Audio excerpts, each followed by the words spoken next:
Então a gente vive num sistema que é para quem pode pagar, sendo que 90% da população não pode pagar. Então,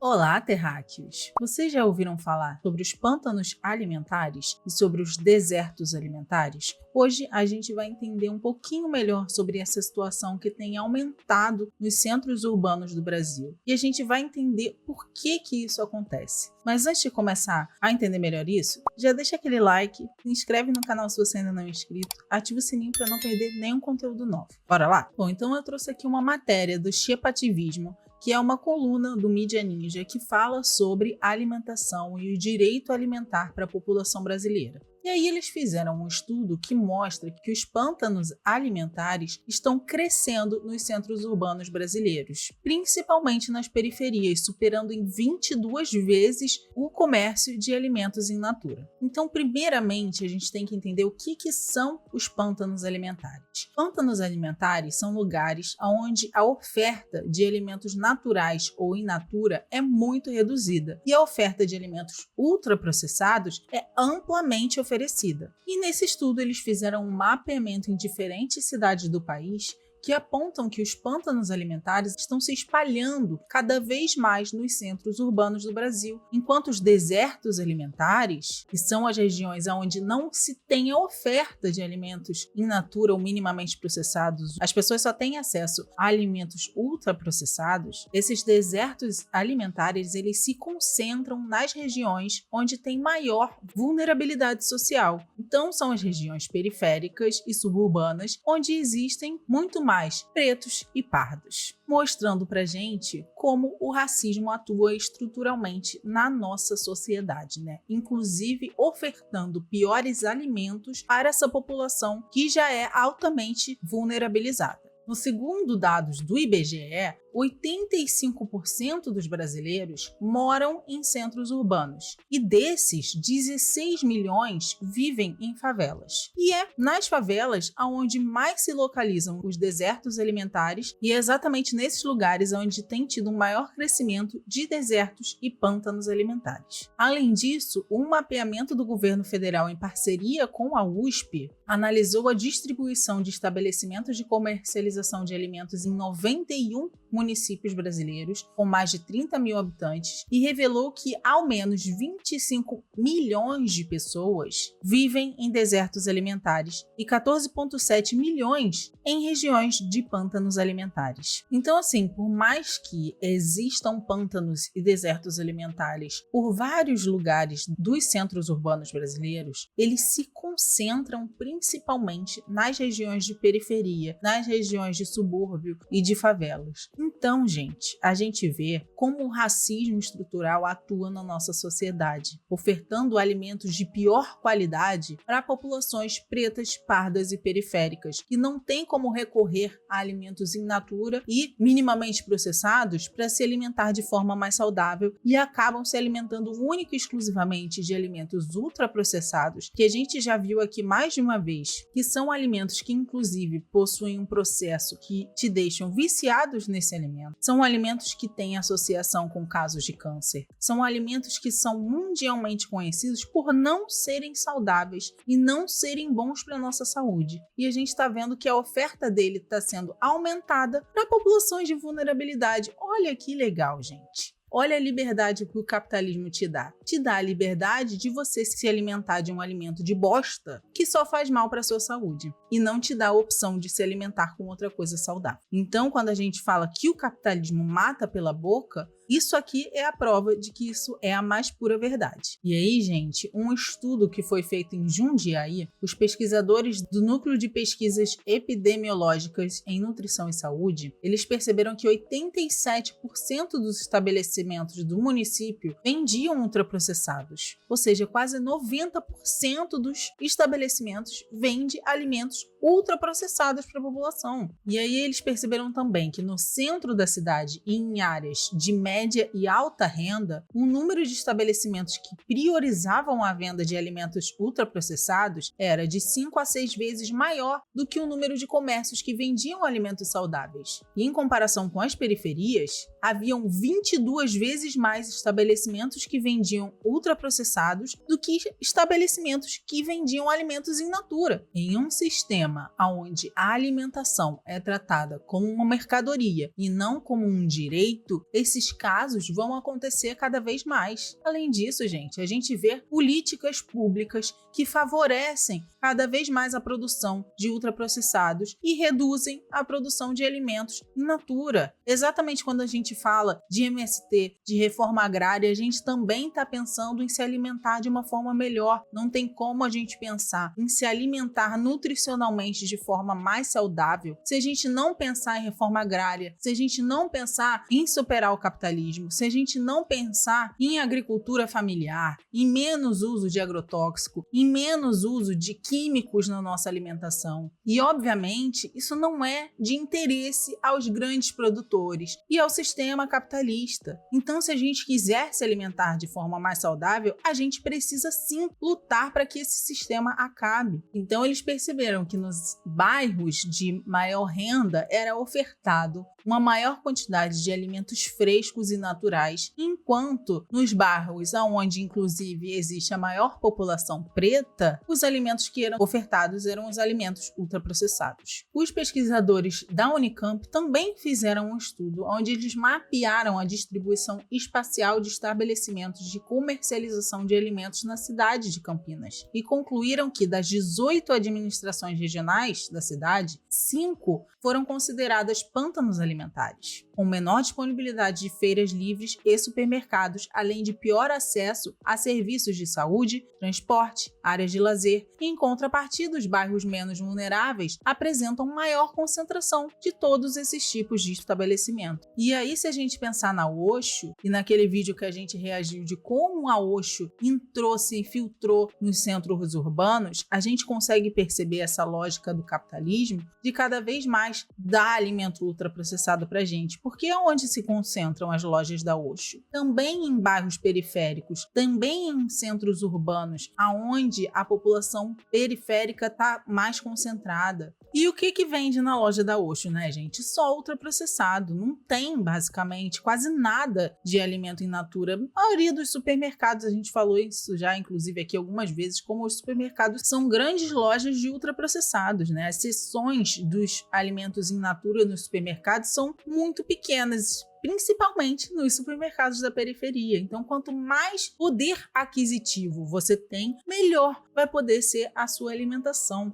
mais saudável vai poder ser a sua alimentação. Então, é a desigualdade social na nossa cara, principalmente na nossa saúde, principalmente na forma com que a gente se alimenta. E além disso, por exemplo, eu que moro aqui na Zona Norte, o meu bairro, que é um bairro afastado do centro urbano da cidade, que é um bairro de trabalhadores, a gente vê pouquíssimas opções, inclusive de lazer, opções de você poder sair na rua e correr. Não tem praça, não tem espaços verdes livres para que a gente possa se exercitar e exercer a nossa saúde de uma forma mais dinâmica, mais em contato com a natureza. Eu não moro perto da praia. E aí a gente vê, por exemplo, pessoas como a Manu City, que a gente assistiu aqui já, que moram na Zona Sul, que moram em bairros ricos, mostrando e incentivando uma qualidade de vida que um trabalhador normal como eu e você não conseguimos ter, porque a gente mora num bairro que não tem opção para ter isso, que a gente mora num bairro que não tem opção saudável para a gente se alimentar, não tem opção da gente se exercitar na rua, não tem opções de lazer. Então, o quanto o capitalismo nos aprisiona e nos mantém nessa segregação racial, inclusive, de que os ricos têm acesso à alimentação saudável, a melhor qualidade de vida, e a gente continua trabalhando até a exaustão e comendo mal, dormindo mal, não tendo tempo para se exercitar. Que liberdade é essa? Que sistema que funciona é esse, que ele só funciona para alguns? Já em Brasília, né,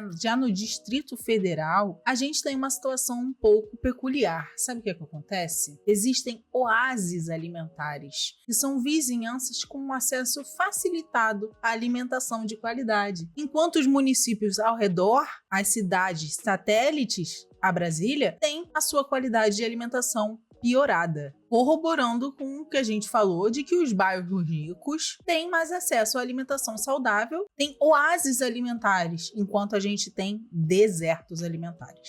Então, o que as periferias estão comendo ou deixando de comer, né? Então, as pesquisas mostram que a distribuição dos estabelecimentos não ocorre de maneira homogênea nas cidades. Ambientes de maior renda e menor vulnerabilidade social concentram todos os tipos de estabelecimentos, enquanto as regiões de renda mais baixa e maior vulnerabilidade têm o oposto. Hortifrutis e feiras livres, locais específicos para aquisição de alimentos in natura, estão concentrados em áreas centrais da cidade. Já nos mercados alimentares, predominam os estabelecimentos que comercializam produtos ultraprocessados, como lanchonetes, lojas de conveniência e supermercados com ofertas limitadíssimas de alimentos frescos. Até mesmo as farmácias têm ultraprocessados como destaque. Quem aqui nunca foi numa farmácia e aí chega na hora de você pagar o seu remedinho e aí no caixa tem assim do lado um monte de bala fine, um monte de chocolate, bombom, uma geladeira de energéticos e isotônicos do seu lado para você querer comprar. Isso é uma estratégia de marketing, gente. Quando você coloca um alimento visível ali na boca do caixa, é para você olhar e falar: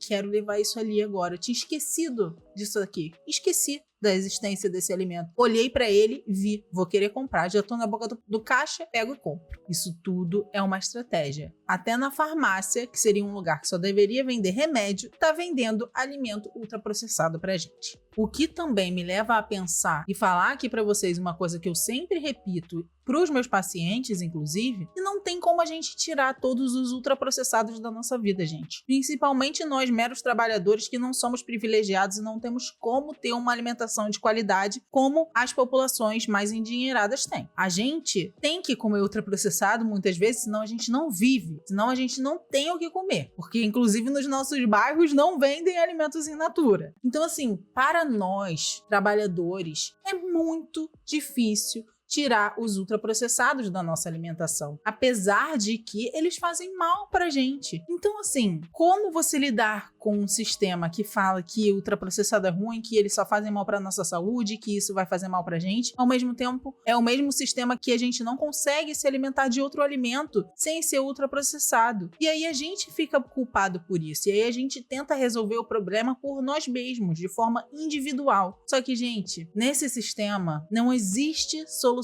individual. As soluções são coletivas. Então, eu não faço esse terrorismo nutricional em cima dos ultraprocessados, apesar de eu saber que eles fazem mal, porque isso vai contra a realidade dos meus pacientes. Meus pacientes são trabalhadores. Meus pacientes trabalham em escala 6x1. Meus pacientes vivem em bairros periféricos. Eles não têm tanto acesso a esses alimentos naturais como outras pessoas têm. Então, eu fazer terrorismo nutricional em cima desse alimento não vai adiantar de nada, só vai culpabilizar o indivíduo por um problema que é do sistema. E é isso que eu tento fazer com os meus pacientes, desculpabilizá-los de estarem consumindo uma coisa que a gente sabe que faz mal, porque não é culpa deles, é culpa do sistema capitalista. É ele que faz essa oferta de alimentos terríveis para nós trabalhadores, em detrimento de pessoas que vivem comendo caviar. E, segundo a última pesquisa do Orçamento Familiar de 2017 e 2018, para confirmar o que eu falei, 20% das calorias consumidas pelos brasileiros vêm dos ultraprocessados. A análise dos dados também revelou que os maiores aumentos no consumo de ultraprocessados foram registrados entre pessoas negras e indígenas, moradores de áreas rurais e das regiões norte e nordeste, bem como em grupos com menores níveis de escolaridade e renda. Foi exatamente o que eu falei. Gente, como é que eu vou falar para uma pessoa dessa que ela não pode comer ultraprocessado porque isso faz mal para a saúde dela se ela não tem acesso a outra coisa? Eu tô sendo uma boa profissional se eu fizer isso? Porque eu não acho que eu vou ser uma boa profissional se eu fizer isso. A gente tem que ter cuidado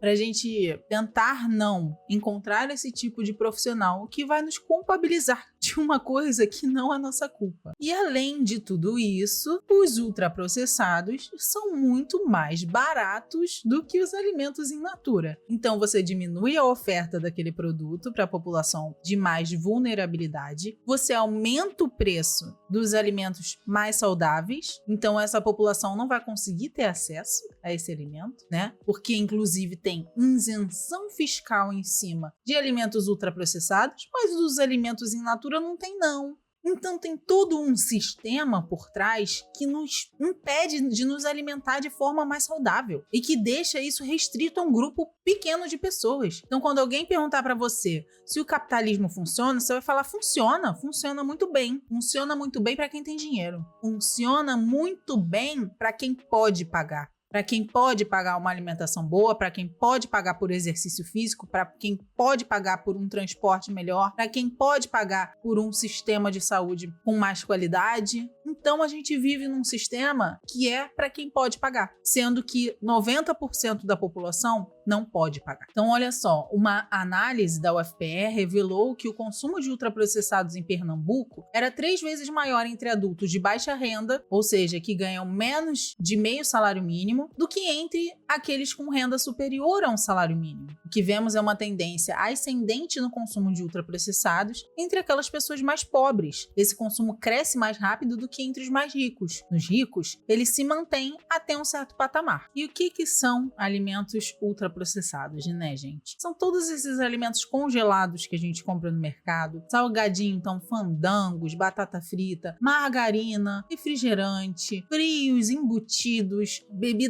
lácteas, tem tanta coisa que é ultraprocessado hoje em dia que é até difícil a gente falar tudo que é ultraprocessado. Porém, o maior problema dos ultraprocessados é que eles são ricos em corantes, em aromatizantes, emulsificantes, espessantes e todo tipo de aditivo químico que você possa imaginar. E segundo uma revisão de 45 estudos, que puta revisão, hein? 45 estudos é estudo pra caramba. Então a gente pode ter um bom parâmetro do impacto dos ultraprocessados na nossa saúde. Esse estudo envolveu quase 10 milhões de pessoas no mundo e mostrou que há fortes indícios de que o consumo de ultraprocessados está associado a pelo menos 32 problemas de saúde, como doenças cardiovasculares, obesidade, diabetes e transtornos mentais. Então, assim, já que os ultraprocessados fazem tão mal para a nossa saúde, como é que a gente vai se alimentar melhor? O que a gente precisa fazer para a gente se alimentar melhor? Então, além da forma desigual como os estabelecimentos comerciais estão distribuídos nos centros urbanos, existe ainda diversos outros entraves decisivos no acesso a uma alimentação de qualidade. Entre eles, o dinheiro, como a gente já falou. Os alimentos precisam estar disponíveis tanto em termos de proximidade quanto em termos de valor. Os pesquisadores avaliam que fatores como trabalhar e estudar fora de casa, horas de transporte público no trânsito, falta de tempo para cozinhar o próprio alimento e o barateamento e a praticidade dos ultraprocessados também influenciam na arquitetura de escolhas do consumidor. Além de tudo isso, é constantemente persuadido pelo marketing e pelas propagandas sedutoras em torno dos produtos ultraprocessados. Gente, esse parágrafo aqui é o parágrafo mais importante de todo o artigo. Isso aqui é o resumo de por que a gente se alimenta tão mal e de tanto ultraprocessados. A gente não tem acesso a alimentos de qualidade, a gente não tem tempo de cozinhar, a gente está cansado, a gente quer praticidade, a gente não quer chegar no final do dia de trabalho, chegar em casa e ainda ter que fazer comida. A gente quer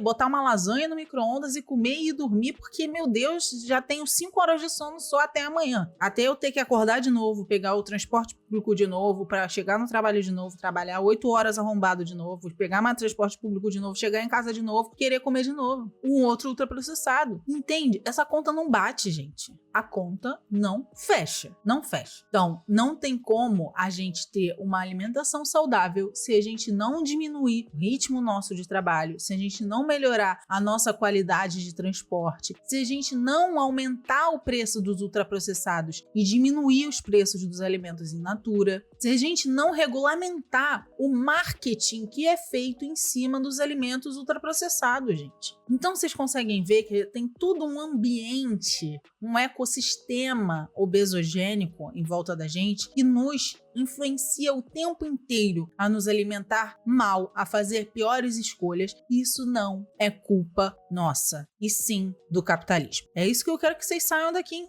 entendendo, que a culpa não é sua, a culpa é do capitalismo.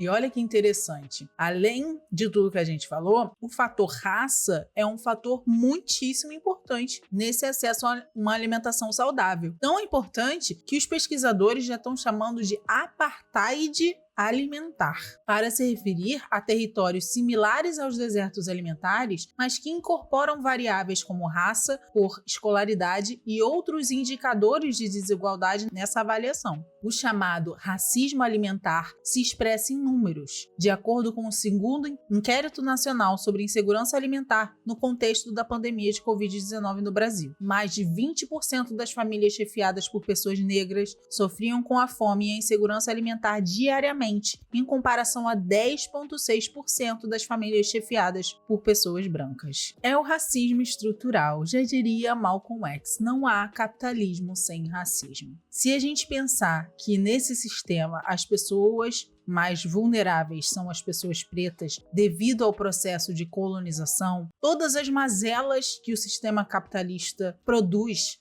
vão acertar mais fortemente essa população que é mais marginalizada. E ainda tem gente que consegue dizer que o Brasil não é racista.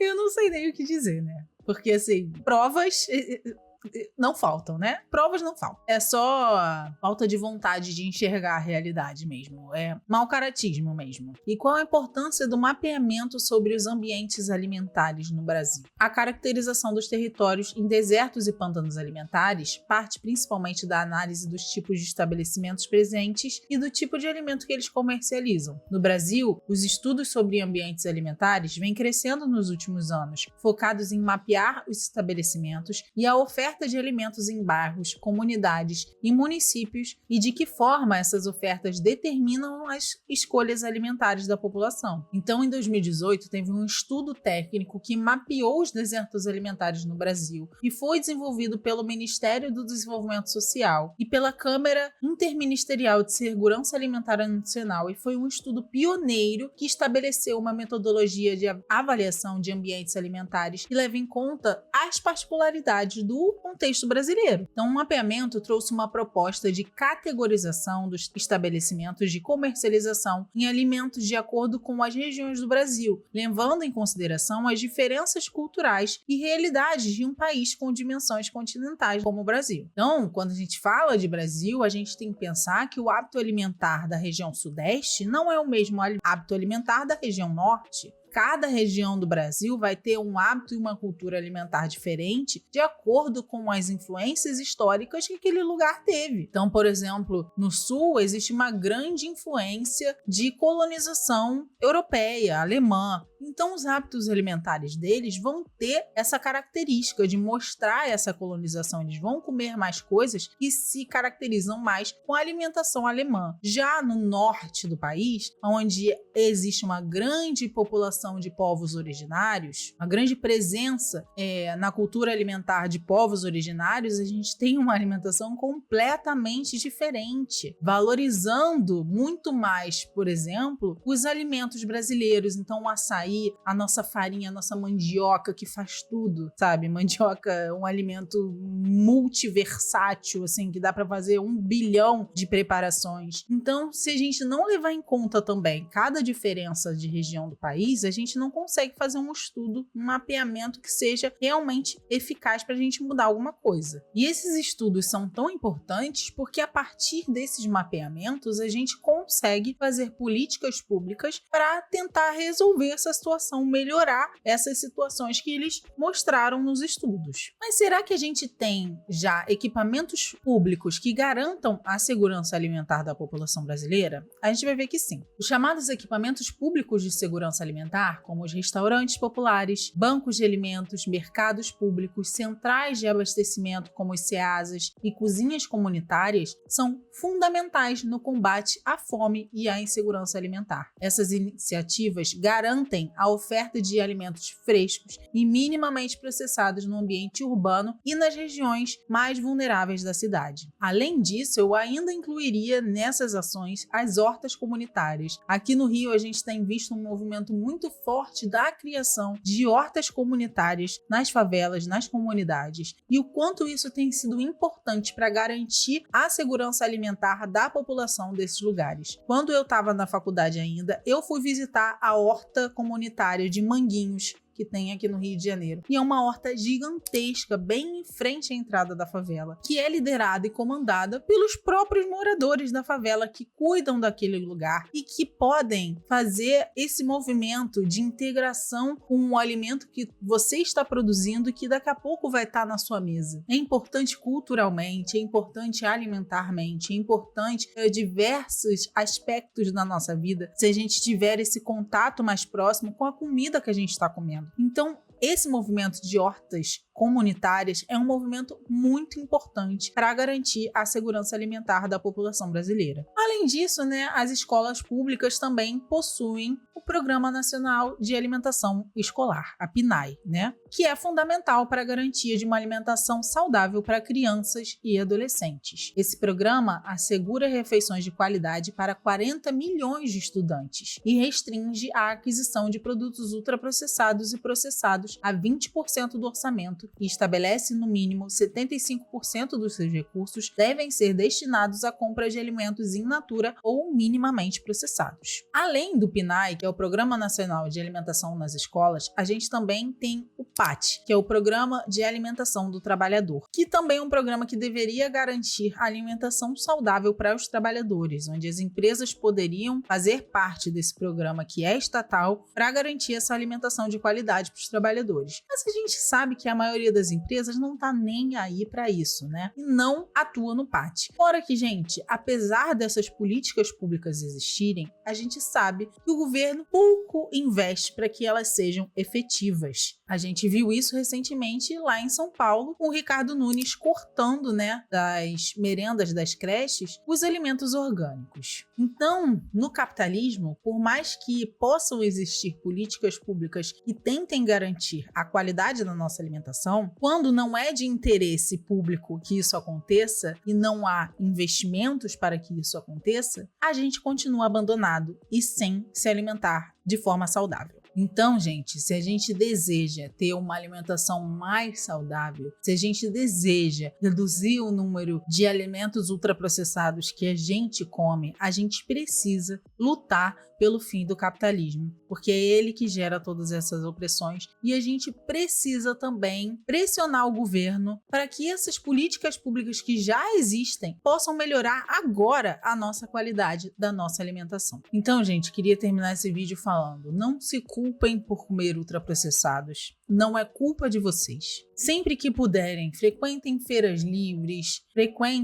se puderem, tiverem a possibilidade, façam uma horta na sua casa, participem das cozinhas comunitárias do MST e organizem esse ódio, gente. Porque organizando esse ódio contra o sistema capitalista, a gente consegue transformar ele em luta para a gente melhorar a alimentação das pessoas, lutar por uma sociedade onde ninguém precise passar fome e ninguém precise comer alimentos ultraprocessados que fazem mal para nossa saúde, para a gente sobreviver. E é isso, espero que vocês tenham gostado do conteúdo de hoje. Já deixa aquele like que me ajuda muito. Se inscreve no canal se você ainda não é inscrito. Ativa o sininho para não perder nenhum conteúdo novo do canal. Se você gosta do meu conteúdo, se você gosta de conteúdos de nutrição como esse, considere se tornar membro do canal. Lá a gente tem assuntos mais aprofundados sobre nutrição, além de leituras radicais e reacts exclusivos para membros. Mas se você não quiser, você também pode contribuir a partir do Apoia-se ou através do Pix que está aqui na tela. E é isso, gente. Beijos, até o próximo.